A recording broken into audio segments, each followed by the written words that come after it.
Franklin is messy. Franklin is messy.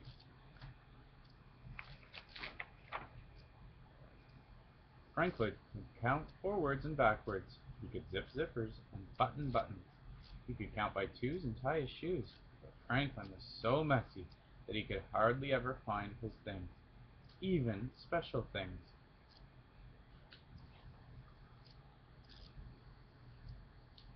One day, Franklin searched for his sword.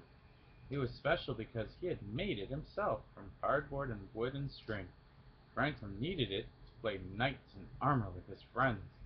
He looked all over. He found a bag of marbles he thought he had lost. He found a brown apple core. He even found his favorite baseball cap. But he couldn't find his sword. "Have you seen my sword?" Franklin asked his mother. Franklin's mother looked around his room. She shook her head. "All I see is a big mess. Please tidy this room before you go out to play."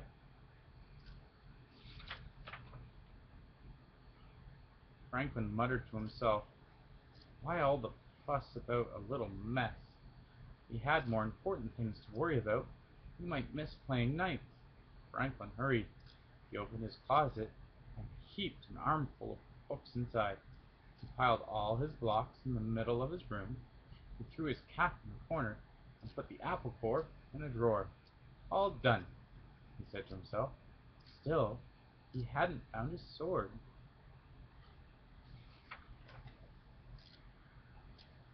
By the time Franklin reached Bear's house, his friends were already playing knights in armor. Bear slashed the air with his sword. Beaver laughed at evil dragons. "Hurry, Franklin!" shouted Bear. "We need you!" "I can't," whispered Franklin. The game stopped. "Why not?" they asked. "I don't have my sword," said Franklin. Bear was disappointed. "But how can we play knights without swords?" he asked. Franklin looked around. He found a stick on the ground. "I'll use this," he said.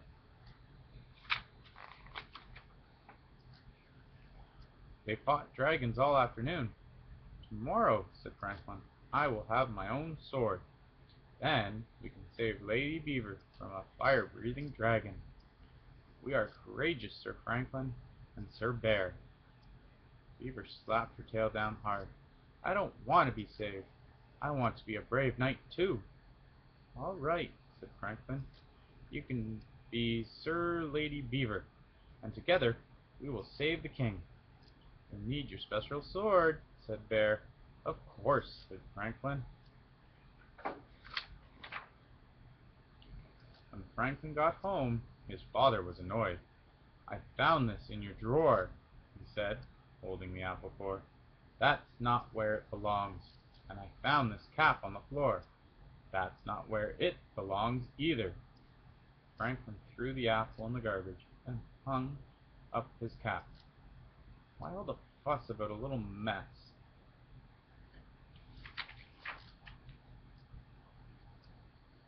Goose came by looking for a puzzle she had loaned to Franklin. "Can I please have my puzzle back?" she said. Franklin looked. His room was such a mess that he couldn't see the puzzle among the books and crayons and blocks. "Maybe it's in my closet," said Franklin.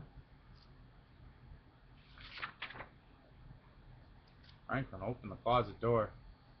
It was messy in there, too. He stepped inside. Crunch!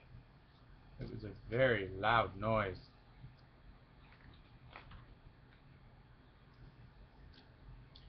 Franklin's parents came rushing in. "Are you all right?"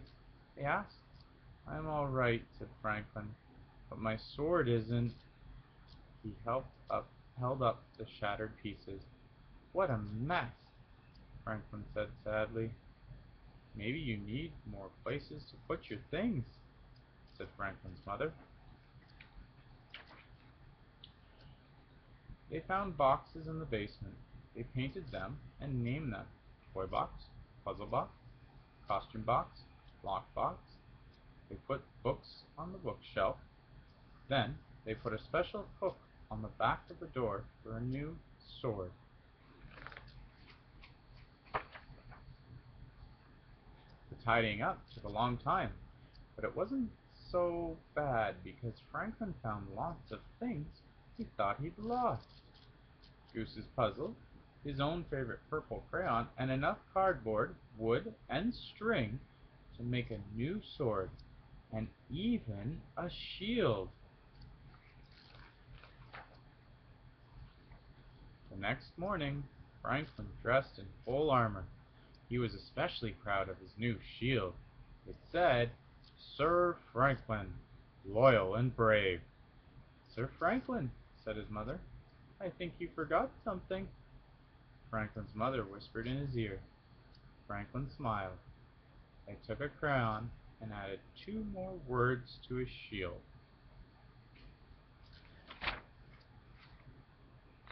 Sir Franklin, loyal and brave and neat. The end.